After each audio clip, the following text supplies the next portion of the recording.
Hi friends, நிறைய பேருக்கு jack மிஷினில் எப்படி யூஸ் பண்ணணுன்றது நிறைய பேருக்கு தெரிய மாட்டேங்குது. நம்மளோட ஃபாலோவர்ஸ் ஒருத்தவங்க பார்த்தீங்கன்னா பாபின் கேஸ்லேருந்து எப்படி த்ரெட்டை வெளியே எடுக்கிறது அப்படின்னு ஒருத்தவங்க கேட்டிருந்தாங்க. ஓகே, இன்றைக்கி அந்த வீடியோ தான் நம்ம பார்க்க போகிறோம். ஆல்ரெடி த்ரெட் எப்படி கோக்கணுன்ற வீடியோவை நான் ஆல்ரெடி போட்டிருக்கேன். அந்த வீடியோவை பார்க்காதவங்க பாருங்கள். இப்போ ஃபஸ்ட்டு பட்டன் ஆன் பண்ணிவிட்டு ஃபஸ்ட்டு பிகினராக இருந்தீங்க அப்படின்னா தயவு செஞ்சு ஸ்பீடையை கம்மி பண்ணிக்கோங்க, சரிங்களா? இப்போ ஸ்பீடு பார்த்தீங்கன்னா நீங்கள் இப்போ தான் ஸ்டார்ட் பண்ண போகிறீங்க அப்படின்னா ஒரு 10 இன்ச்சில் வச்சு நீங்கள் ஸ்டார்ட் பண்ணுங்கள். ஓகே, 10ல் வச்சு நீங்கள் பொறுமையாக முதல்ல ஸ்டார்ட் பண்ணுங்கள். அதுக்கப்புறம் உங்களுக்கு மிஷின் உங்களோட பக்குவத்துக்கு வந்துருச்சு அப்படின்னா நீங்கள் உங்களோட ஸ்பீடை தாராளமாக இன்க்ரீஸ் பண்ணிக்கலாம். ஓகேவா?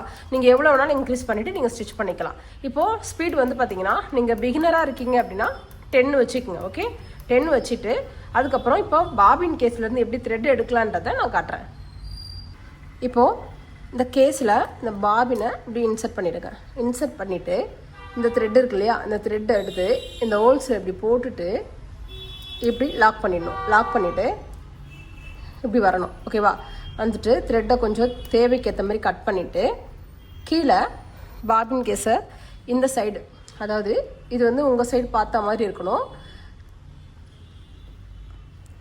அப்படியே இதை உள்ளே விடும்போது ஒரு சவுண்டு கேட்கும், கிளிக்னு ஒரு சவுண்டு கேட்கும். அப்போ நீங்கள் கரெக்டாக பாபினை செட் பண்ணிட்டீங்கன்னு அர்த்தம். ஓகேவா? செட் பண்ணிவிட்டு இப்போது நீடில் இருக்க இந்த த்ரெட்டை கையில் எடுத்துக்கோங்க.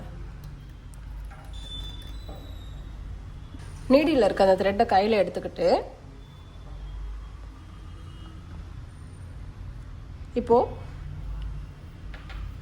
இந்த வீலில் இதை கொஞ்சம் இப்படி கொண்டு வந்தீங்க அப்படின்னா, ஒரு 2-3 வாட்டி கொண்டு வந்தீங்க அப்படின்னா கரெக்டாக கீழே இருக்கிற த்ரெட்டு நம்மளுக்கு மேலே வந்துடும். இப்போ மேலே வந்ததுக்கப்புறமா எடுத்து விட்டுட்டு நீங்கள் ஸ்டிச் பண்ண ஆரம்பிக்கலாம்.